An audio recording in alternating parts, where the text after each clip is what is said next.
Peggy's son. This piece is called What Would Jesus Do?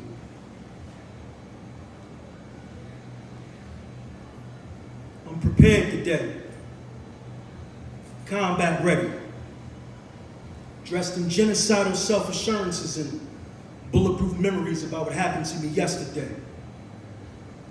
And in the time it takes for a God-fearing man to ask, what would Jesus do? I already knew. Luke 22, verse 36. Because there's a difference between fighting and fighting back. But a community who murders its youth is doomed to perish. So I hesitate. And I ask myself how I arrived at this juncture. Here's what I've surmised.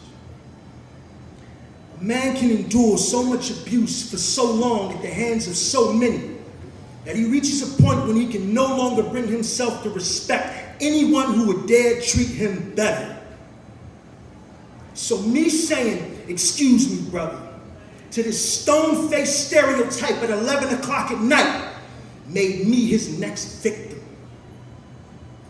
And I call he need to grow, because he need to grow.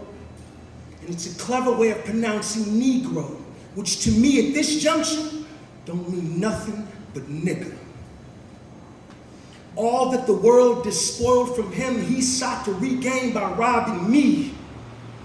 And it didn't matter that I was with my family, or that the restorative concepts neatly gift wrapped inside my backpack were all labeled community property. His thirst for revenge could only be quenched by taking from me at gunpoint what I was there to give. And I didn't understand it back then.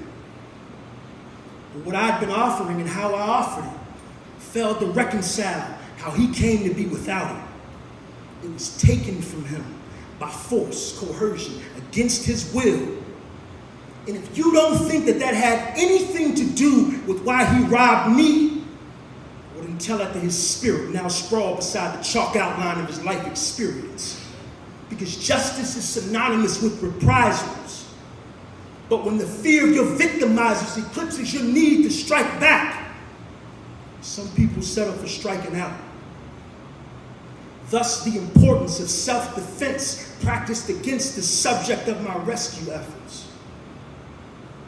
When a retail store is victimized by theft, they pass on their losses to paying customers in the form of higher prices. And this is a form of that. A man who sought to be made whole by passing on his losses to me. And despite the fact that I've chosen to now serve my community, today I'm combat ready, dressed in genocidal self-assurances and bulletproof memories about what happened to me yesterday. And in the time it takes for a God-fearing man to ask, what would Jesus do? I already knew.